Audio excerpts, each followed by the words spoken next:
Hi, this is Joseph. Today I am so excited to share a vision with you that the Lord has shown me, and I've really been praying over this week and trusting the Lord that He will give me a clear word for South Africa, and I'm so excited about it because I really feel that there is a turn, there is a shift. It's like you go over the hill, when you feel the mountain is so high and you just go over that hill, then there's a relief. And I felt the Lord is saying to me, this is a season of breakthrough in South Africa. In the vision that the Lord has shown me, I saw councils of men and women coming together in different provinces, in different cities, all over South Africa.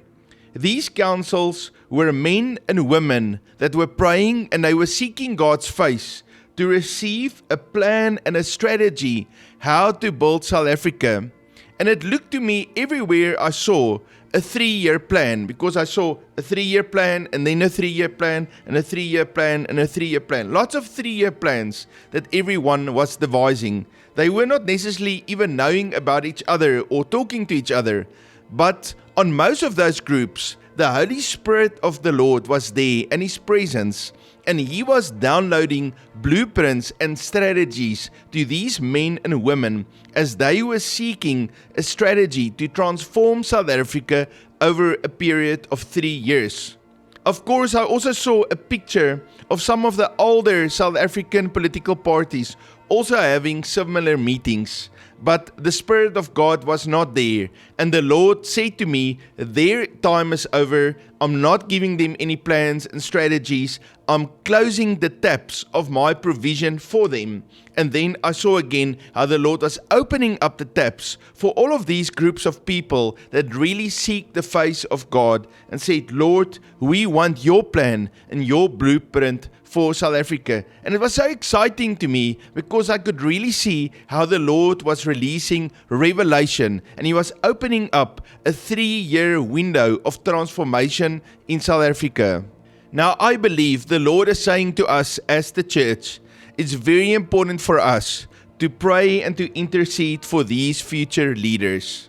The Lord are raising up men and women to stand in positions of leadership all over South Africa, and He is giving to them strategies that will take South Africa out of the pit and bring them into a place where there is economic growth, there is job opportunities for people, and where South Africa will shine as a lighthouse, where South Africa will be a gate for His gospel and His revival to flow from this gate north into all of Africa. This month of August is a month of reset. It's a time when we pray, we fast, we seek the face of God. We let go of all our preconceived ideas and we lay ourselves down in humility before the Lord and we say, Lord, give us a breakthrough. Help us. And so there is a call for prayer for the people in South Africa. Let's pray for these men and women because I really believe the Lord is raising up Davids, men and women that can rise up to be leaders and bring forth God's blueprint and plan for this nation. It's important to remember we are set apart and holy unto the Lord. We seek first His kingdom. We don't seek our own agendas. No, we seek Him and His kingdom. Yeshua, Jesus, He is our King and our Lord, and He's also the King of South Africa. And we pray and we ask the Lord for the kingdom of God to be revealed in South Africa. This last 5 years was all about shaking and exposing the false foundations of South Africa. And this next 3 years is all about laying the new foundations according to the plan and the blueprint God is giving to us. He wants us to proclaim the gospel of the Lord Jesus Christ without fear.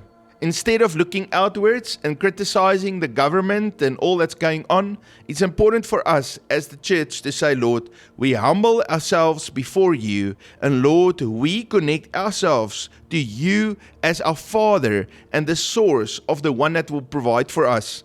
It's amazing when Jesus was revealing the Father, He used the word Abba. It's a Hebrew word that means source or Father, and that is who our Father Yahweh in heaven is. I want to read to you this verse in 1 Peter chapter 4:17. For the time has come for judgment to begin at the house of God. And if it begins with us, what will be the end of those who do not obey the gospel of God? And so we desire judgment on the government of South Africa. And so that's why we should first ask for judgment on us, the church. Let the Lord start the cleansing around us, the intercessors, the church, the people that stand for Yeshua Jesus. And then we will see proper judgment on our government. Not just exposure, but actual consequences and change and transformation. In the Bible, in the story of Nehemiah, he was sent by the Lord to rebuild the walls of Jerusalem and to reset those gates. And in Nehemiah chapter 4, we see the story where they've built the wall about halfway. And suddenly the enemy wanted to attack them and to cause them to stop the work of the Lord. But I believe the Lord is giving us a word. Do not stop the prayer and the intercession. Do not stop the process that I'm taking the church through. I will cause the enemy to implode and to fight one another. You do not have to fight the enemy, but you do have to be faithful to complete those walls. In Nehemiah chapter 4 verse 6 we read, So we built the wall, and the entire wall was joined together up to half its height, for the people had a mind to work. And so the Lord is giving us as a church the responsibility to stand in the gap, to pray for South Africa, to pray for those leaders that are bringing forth that 3-year window of transformation to South Africa. I believe that the enemy is turning upon itself. Many of us think, yes, the ANC and the EFF and the MK party and all of those different sister parties of the ANC will work together and they can never be defeated. But the Lord is showing to me how they each turn against each other and how because of the infighting they destroy themselves. In Matthew chapter 12:25 we read, Every kingdom divided against itself is brought to desolation, and every city or house divided against itself will not stand. And so the ANC and its mates are turning against each other and they are destroying themselves. And so we as the church don't have to get involved. We can just leave them alone, that they can destroy themselves. In the meanwhile, we pray and we declare God's word. We speak life over South Africa. We pray for our new leaders, and the Lord will release breakthrough and transformation to this beautiful nation. As an intercessor, it's important to declare God's word. Get those scriptures in your mouth. The word of God looks like a two-edged sword, and it comes out of our mouth. And that's a weapon that God has given to us. In Ephesians chapter 6:17, we read, And take the helmet of salvation and the sword of the Spirit, which is the word of God. And of course, that words that you speak, that's the spoken words and the words that the Lord has revealed to you. So read the words, receive revelation through the power of the Holy Spirit out of that words, and then put it on your mouth. Declare, the Lord is bringing life and transformation to South Africa. This nation will rise up as a light to the world. This nation will be a gate through which revival will go into Africa and bring transformation. This nation is a safe haven, and people from all over the world come to South Africa and they find safety here. South Africa is productive. It's producing a lot of food and it's bringing a lot of relief to thousands and thousands of people all over the world. South Africa produces beautiful products that are exported, and the people in South Africa are being established. Because of good economic policies, severe poverty is wiped out of South Africa. And in South Africa, there grows a strong middle class of people that serve the Lord, that can take care of their families, that are happy and serve the Lord. We as a church and we as a nation are entering a critical 3-year window of prophetic intercession. It's from this year 2026 until the year 2029. And the Lord is calling us to pray and intercede for transformation to happen in South Africa. And I see there's many threes The 1-3 is our intercession, a window of intercession. And another 3 is a 3-year of the planning and laying the foundations. And then a 3-year of transformation that the Lord is releasing. This is critical right now.